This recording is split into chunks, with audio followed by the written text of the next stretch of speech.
Hello and welcome to a short video of the dual enrollment program in economics and personal finance at Longwood University.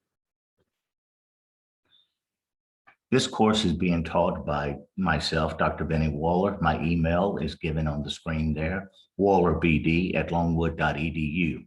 The course is asynchronously delivered, which means students can work at their own pace and do not have to be in front of the computer at a particular time.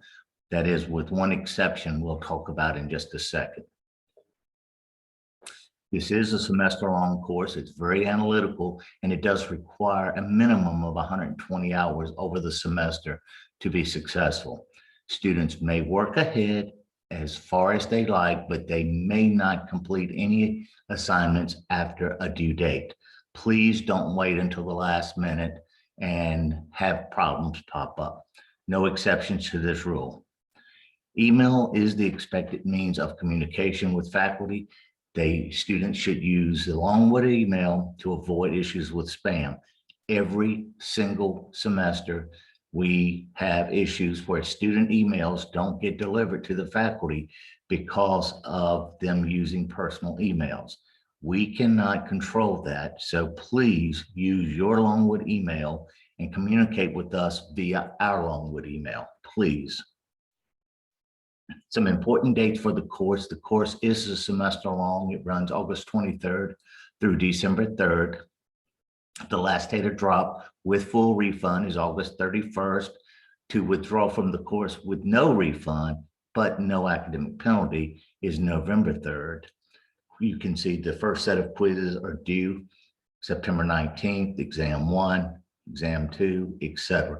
I would encourage you to please print out these dates and have them in front of you so that you can remember and you'll have easy access to when the due dates are.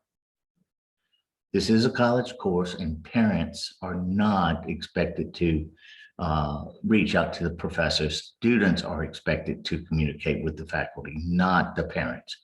And as such, parents do have to acknowledge this when during course registration, that it is a college course and that their student is responsible for communicating.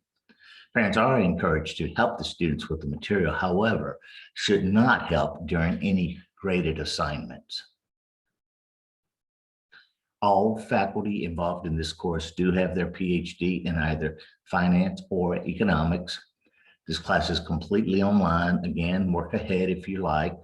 All emails should come from your Longwood email to our Longwood email. Much of this material is cumulative by nature. That means it just builds on itself. It's not designed to be cumulative, but just the nature of the material is cumulative. For example, time value of money is covered in Module 5, but it remains a part of the course for the remainder of the course. So all material after covered should be is fair game for any future graded assignment. Again, it's very analytical, the course is, so please be prepared to spend a minimum of 120 hours on the course, reading, watching lectures, and completing assignments. This is a college course. This course is treated the same way to you all as it is to Longwood College students. No makeups for any reasons. If you have other obligations, you can work ahead, but you may not go back after the deadline has passed. Students may not use anything on a graded assignments other than scratch paper and a financial calculator. You may not use computer programs, you may not use a cell phone or other electronic media, and you may not collude or collaborate with others on a graded assignment. All assignments must be taken using HonorLock, which is an online proctoring software to deter cheating.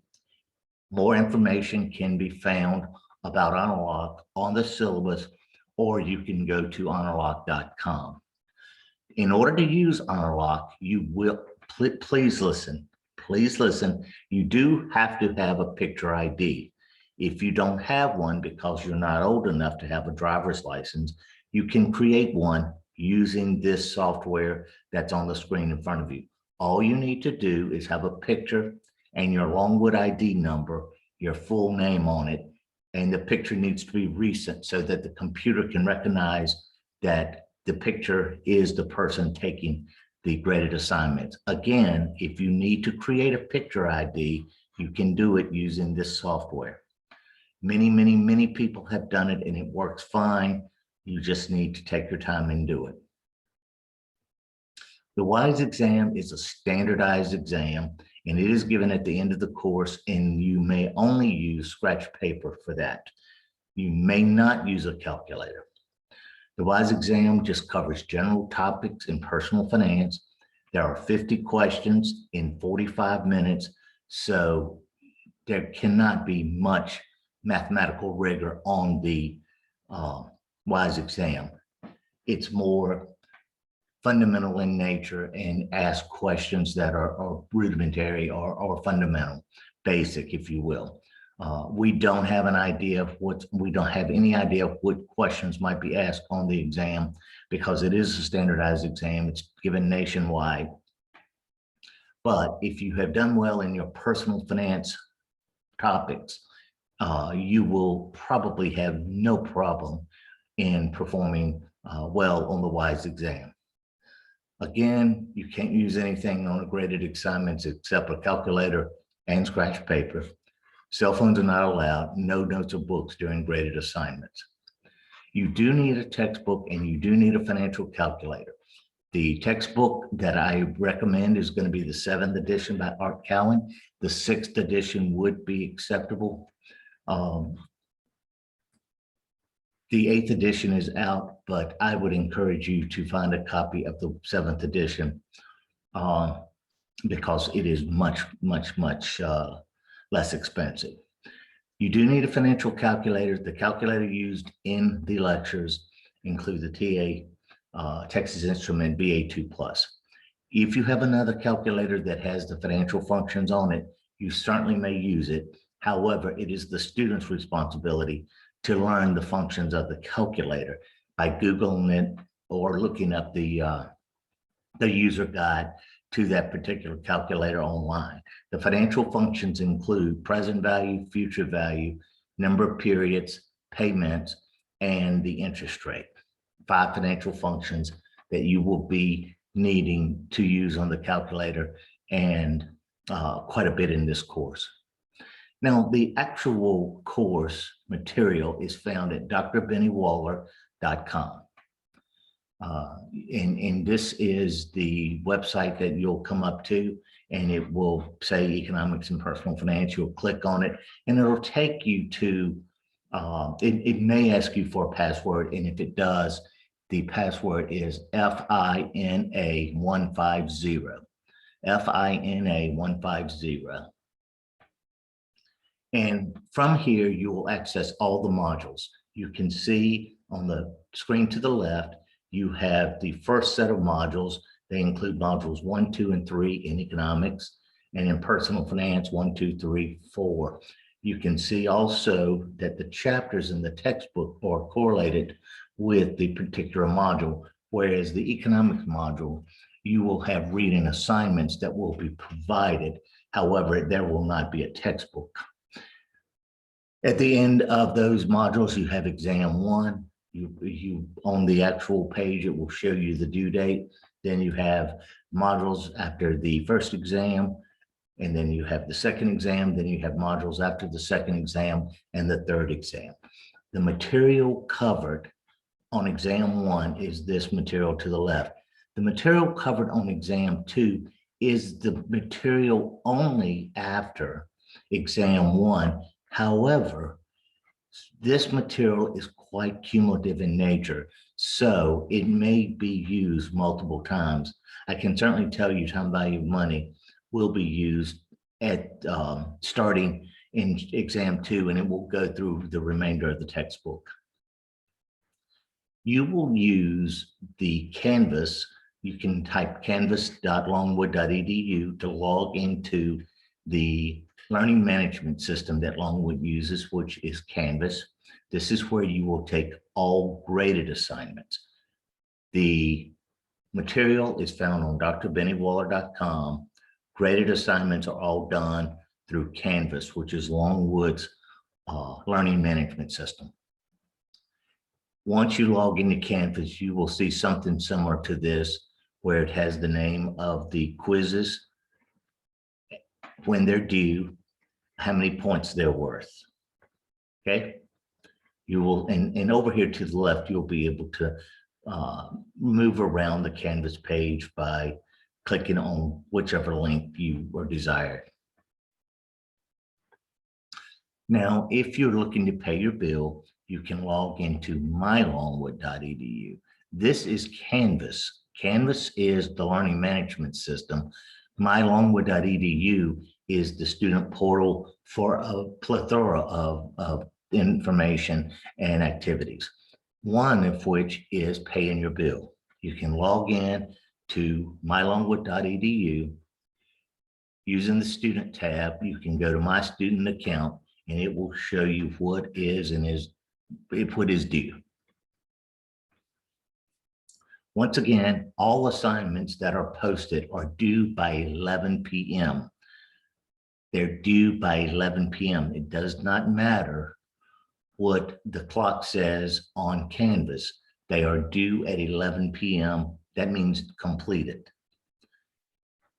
Grades will, answers for these graded assignments will be posted on the due date at 11:59 p.m. No assignments will be accepted after the deadline. Now, a requirement for the course, and there are no exceptions made. So if you or your parents feel that this is a security issue, then I encourage you to drop the course, because you do have to take your exams and quizzes using HonorLock. Longwood has done quite a bit of vetting, and they are sure that it is safe and that it is not capturing anything that's illegal. So you do have to use Canvas, and that information is found by either logging into, you have to use HonorLock. You can, it's found on the syllabus, at the end of the syllabus, and we'll talk about more on the next page. Once you start an assignment, it must be completed within the allotted time. Do not click on an assignment until you are ready to take it. Assignments will not be reset.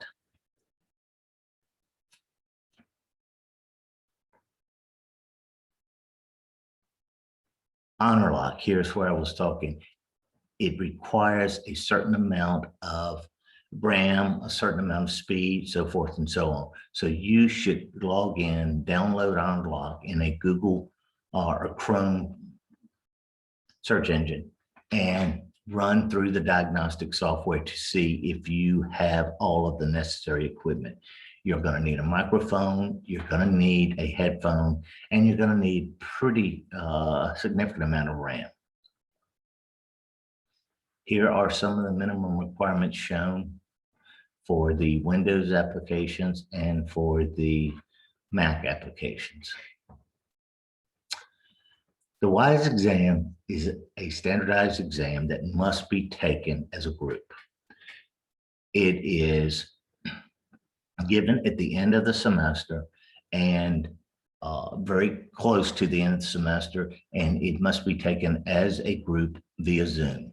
It does not count part of your Fina150 150 course grade. However, it does satisfy a graduation requirement, and it is required by most schools. I know for a fact Henrico, Prince George, and Hanover require this exam to be taken and passed. It is a pass-fail. In order to pass, you have to score a minimum of 65. Again, the exam is 45 minutes long, 50 questions. If you don't take the WISE exam, or if you don't complete the WISE exam successfully, you will need to talk with your high school counselor to make sure you have fulfilled this high school graduation requirement in some other means. Once the course is over, final grades will be sent to your high school. We have agreements with all high schools. We have to send a grade if a student is registered. We provide the schools with a list of everybody registered at the beginning of the course, and then at the end, we have to submit a final grade report. If you don't take the course if you don't withdraw from the course, this will mean an F will be reported for you, and you will get an F in the class. It will get reported back to your high school, and it will remain on your Longwood transcript. So please, if you don't want to take the course, go through the proper channels and drop it. But once again, final grades will be reported. Student has to do nothing. However, if you would like a transcript of your Longwood record, you can simply go to the registrar's office at the link found on the screen, or call them at 434-395-2580. If students pass the WISE exam, they'll receive notification of their grade. For students that do not, they will be given one makeup opportunity. Check the dates for this course to see which one, when the WISE exam and the makeup will be provided.